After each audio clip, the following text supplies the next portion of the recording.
Almost. It's loaded. Okay, cool.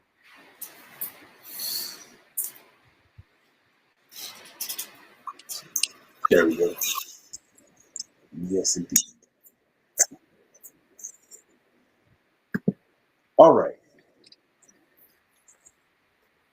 We good now.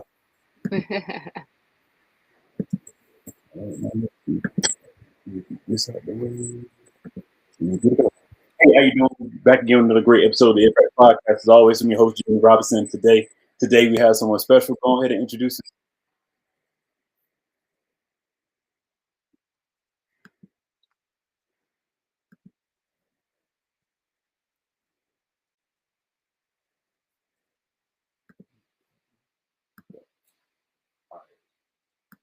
Can you hear me? Let me see this. Wait a minute. Could you hear any of that? Yeah, You could? except for the last line. The last line you said like trailed off. All right, I'll start over. Hey, how y'all doing? Back again, another episode of the Impact Podcast. As always, I'm your host, Jimmy Robinson. And today we're here with a special guest. Go ahead and introduce yourself. Oh, hi everybody. My name is Dr. Sheena Howard. I am a creative entrepreneur, a writer, a professor, and yeah, I'm happy to be here. Yeah, I'm happy to have you here with my technical difficulties, but I'm happy to have you here today. It's all good. It's all good. How you doing mentally, physically, and emotionally? I'm doing good. I'm in a good place, just trying to keep up with creating my own IP, my own things. Mm-hmm. So that's the season I'm in, really, really pouring into the things that I am creating and trying to bring into the world. So it's going well. It's tough, as I'm sure it's tough for everybody out there, but we moving along with it. Got you. I love that. It is tough. It's a lot of things we're facing today, as we've been facing, but it's a lot of things going on. Yep, And just have to, I guess, adapt with them as time goes. exactly. So it's a blessing to have you today, though. And doing my research about you, once I seen Boondocks, I seen Wakanda, and I seen everything so much. I was like, gotta get on the show. Gotta get on the show. Gotta get on the show. So, but one of my first biggest question is, I'll say, you made history being the first Black woman to win the Eisenhower Award, um, the Eisner Award. Take us back to that moment and how did that feel? Yeah, I was shocked, I was surprised. Anybody that was there in the room when I won, they will remember that I did not give a speech because I was just crying because I was really just so shocked. Mm-hmm. I was just happy to like be in the room, be nominated, be amongst greatness. And so it was a feeling I can't explain. But I will say if I ever win another Eisner Award, I will be able to give a speech, y'all. I understand. I understand. I'm so proud of you for winning that because that's big. We say it's the Oscar, so and Exactly. winning that, it's some amazing work that you have already done. So Thank you. definitely, I say, with that being said, you turned your dissertation on the Boondocks, a topic people thought was discrediting the program, which I don't understand, um, into award-winning career. How about we say that? Yeah, How that's is that, fair. now to see like, wow, my work actually paid off? And in the moment, how do you persevere through people saying that crazy stuff like, oh, that's discrediting our Right. program? Right. So, I went to Howard University and did my PhD there, and Mhm. that was like my introduction to comics. The Boondocks was my introduction to comics. It Yeah. wasn't like Batman superhero stuff.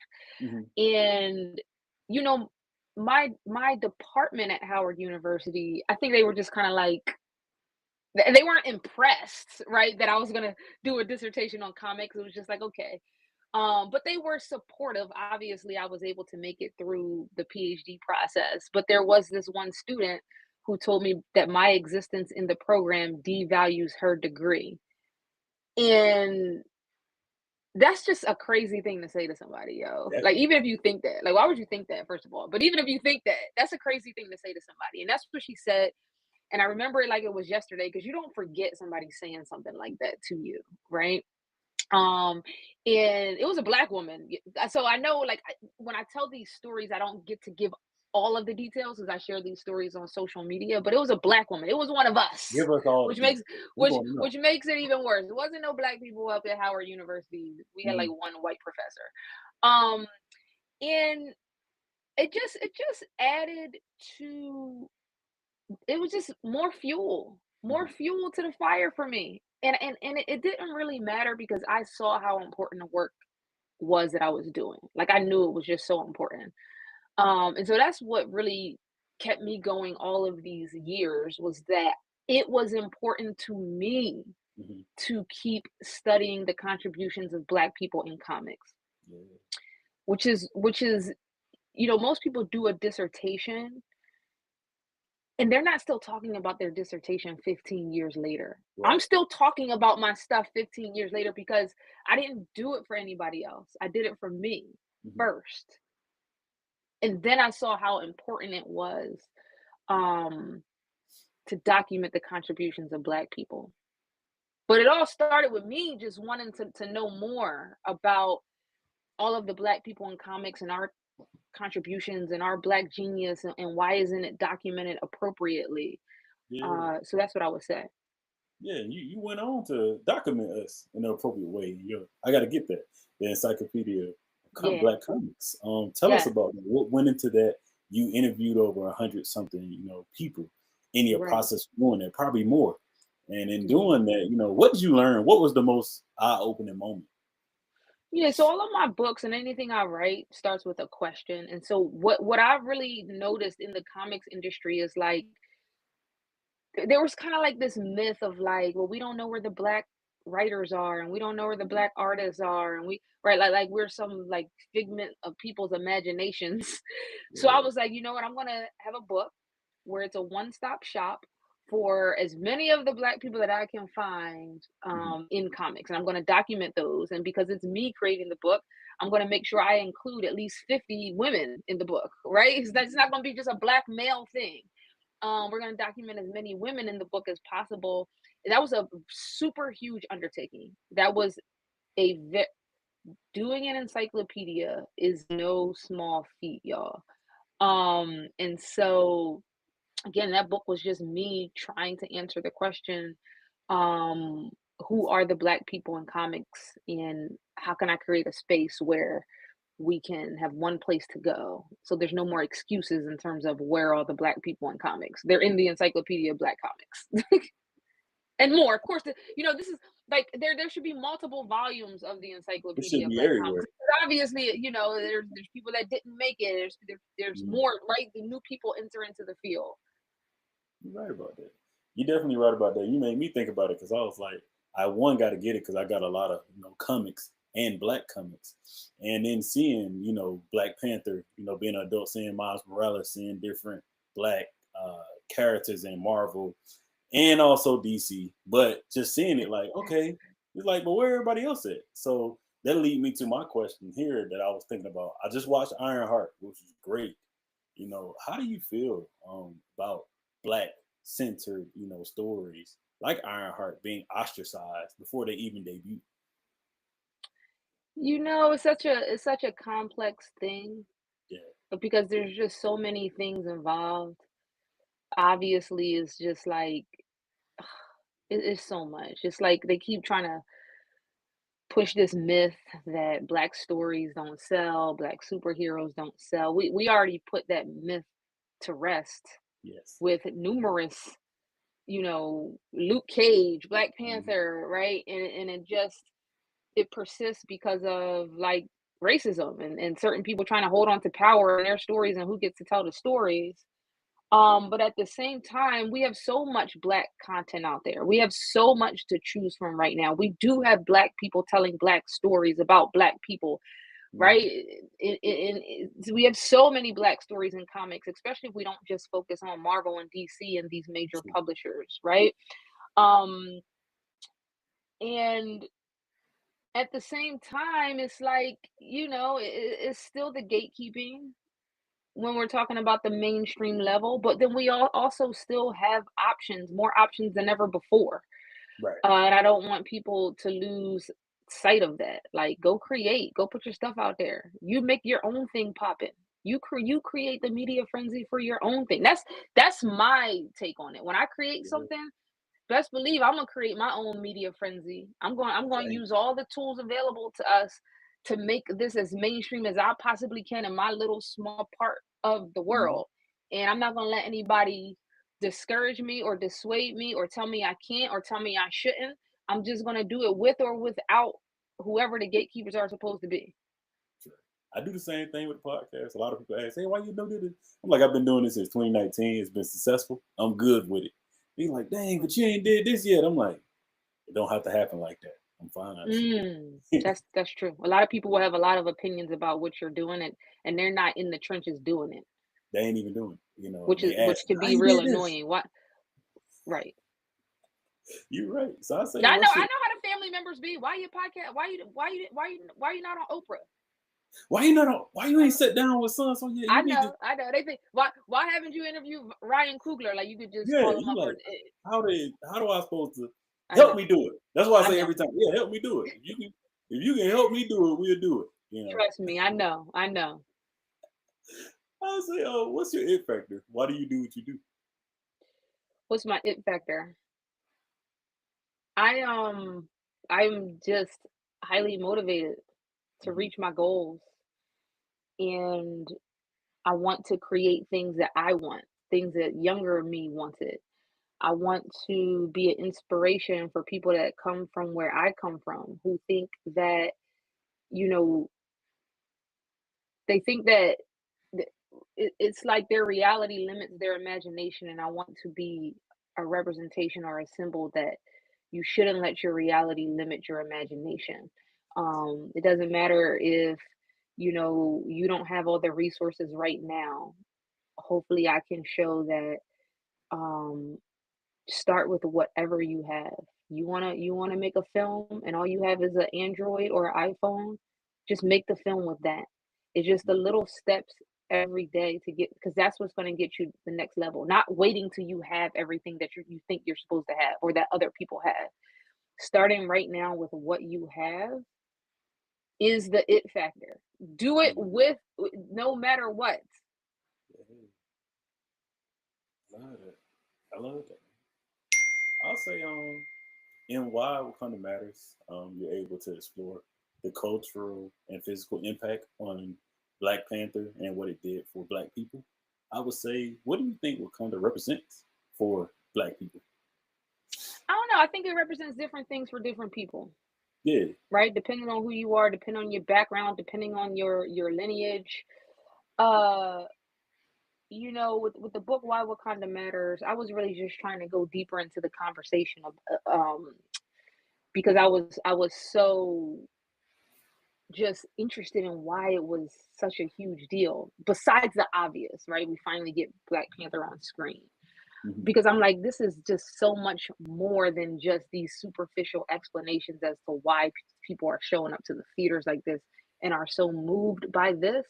And so I was trying to dig deeper into those questions at the beginning of when I put the book together. But the book that ended up being written is a book about what Black people specifically can learn about mental health through the film Black Panther, which is amazing Mhm. because mental health matters. There are Black centered psychological theories and mental health theories and frameworks that can be applied to Black people that we need, right? Mhm. And so that book has practical application both for mental health therapists, but also just for us regular people who can view the film through a different lens and um work on their mental health and self-care. I love it. I love that, and that's give me a different perspective because I do think about that. I was just the other day we was watching. I went to go see Superman, and afterwards I told my line brother, I was like, "Man, they got a lot of things in here that my brother-in-law used to say to me as a young age about like, hey man, it's more to the comic, or it's more to this, or it's more to Hmm. this movie." And I'm like, ah. But I started seeing how much it was a distraction in the movie. And I was like, and it was distracting Superman from what was really going on. And I was like, oh, that's the news every day. That's Yeah, real life, or that's something that's exactly. going on in life every day. And I said that this is what comic makers really want us to see. That Hmm. down the line is something real happening, or him having mental issues, and that's not. Yeah, Yeah, he's a superhero. What's wrong with him? right. So seeing that you're writing about that, it makes me know that I'm in the right place when I come to listening to it. 'Cause that's what I take from a lot of movies, from books I read, different stuff. Right. I try to go deeper. Yeah, To exactly. yeah. As you should. Like, the media and the music that we listen to shouldn't be dismissed. It literally impacts how we think. Like literally the images that you see, the stuff that you watch, the stuff that you listen to, right? I was in college in Mhm. the bars dancing the, swipe the credit card up the booty and all the bang bang shoot 'em up and with Mhm. nut white, all of that, and like, but that stuff Yeah, how you it think. affects you. So if you in the club talking about bang bang shoot 'em up, you getting hype, right? It's hyping Mhm. you up. And you got to be real careful about what you put inside your mind, and Yes. because it shapes how you treat people, how you think about people, how you think about yourself. And it's really important to to to pay attention what you letting in. Love it. You're right about that. I'll say, who are you outside of all you known for? A mom, um that's my primary responsibility. you know uh I curse in Hmm. real life. I don't curse in my Yeah. content. Okay. Um, I talk a lot of crap. If you ever like talk to me, Uh huh. I talk a lot of crap. I talk a lot of crap. So yeah, yeah, I'm regular. Yeah, I'm Yeah. regular. I love that. So from selling books out your trunk, you know, to being on billboards in Times Square. Congratulations, by the way. Thank you. That haven't been mentioned in Jeopardy. I grew up watching Jeopardy. Just seeing. Nice. I love that. That's what's up. I'll say to writing some of the biggest books and gonna keep on working with the biggest brands and growing and no gatekeeper on your end. I'll say, what's next for you? Next is bigger. Next Okay. is bigger and better. Mm, So a lot of things that I've done so far have been straight grit, brute force, um, grassroots, straight Philly hustle. hmm. Like everything that I've done has been with no agent, no publicist, no. I'm talking brute force, y'all. Marvel, writing for Yeah. DC, publishing traditionally with no agent, billboards. It's all been hustle. Okay, so that's the first 10 years. But the next 10 years are not going to be like that for me. So the next 10 years are going to be a lot of industry stuff. A lot of I'm at these conferences where it's 99% white people, it's having the agents, it's the industry stuff now, and it's just really taking it to the next level because um I got to do it bigger. I got to do it bigger. I love that. Man. I love that. That leads into my next question. So when we gonna get that TV series from you? That's like a Boondock. I That's like mean, any of these comics. When we gonna get that? it's listen, I'm in the season, so it's happening. It's Can't happening. wait. It's Can't happening. wait for that. I can't wait for that. And I say, since you wrote your dissertation on Boondocks and you watched it, you said it was your introduction into comics. I would say, what some of your favorite episodes, or what was one of your favorite episodes? So I am a fan of the Boondocks comic strip. So a lot of people Yes, know the show, right? It's yes, like it's like when you watch a movie and then but the movie was a book first. What do people always say? The book was much yes. better. They always say that. Yeah, Anybody that yeah. read the book first know the book was better and noted that Mhm, the movie changed some things. So I did my dissertation on the Boondocks comic because that's where it all started. And for mhm. me, I think that Aaron Magruder was closer to the comic because he touched all the panels. He drew them. He wrote them. He Yeah. right that's his original baby. That we don't get the show without the comic strip, right? So Mhm. so we know the last season Aaron Magruder was like kicked off of his show, right? It's lot right. So for me, um, it's all about the comic strip. I'm just now Okay. going back obviously I know the most popular episodes, like the Martin Luther True. King episodes, the R. Kelly, the one that Tyler Perry tried to get canceled, all the most Yeah. popular ones. So I'm just now going back and really watching the show, which is good because I'm older. Hmm. When the show came, when the show first came out, it was a bit much for me because it was too much of a departure from the original source material. It was a lot of homophobia. It was a lot more sexism. It was like everything the comic didn't say, but on steroids. And I couldn't Yeah. handle. Like I was like, yo, like no, like it's just too much noise for me. But I can separate things a lot more in my head now with Hmm. that stuff. Um, so to answer that, my favorite Boondocks comic panel is one that I've shared a lot on social media. Is it's like Huey and Riley are outside at the bus stop, Hmm. and there's a white boy at the bus stop, and it's negative 11 degrees outside. Huey and Riley are miserable and freezing, and the white boy is like, "Are you guys cold?" Now this is so this and here's the genius about this. It's only one panel, y'all. Hmm. But it says so much in one panel in like 5 words. Like it's just genius. Yeah. And I realized that when I did my study on the Boondocks, when people see that panel, a lot of people are laughing at different things. Some people Hmm. don't get the joke. Some people get a completely different joke, depending on where you live and where you're from and your race and your background. Some people don't know why it's funny at all, right? So that's one of my favorite panels. But I got a lot of Boondocks panels that like are up there as my favorite.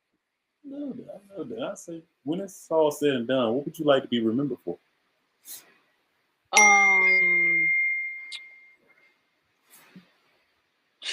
what would I like to be remembered for? Hmm. I just would like to be a symbol that I made it against all odds. I did some great things that were beyond what people from my zip code, what they say people from my zip code are supposed to do. Yeah. Because I think that that is a powerful symbolism for a lot of people, right? It says that they can do something great too, right? That True. they could just get started and do it. And they don't have to have the most money. They don't have to have the best equipment. They don't have to come from the perfect family. They don't have to have the perfect backstory.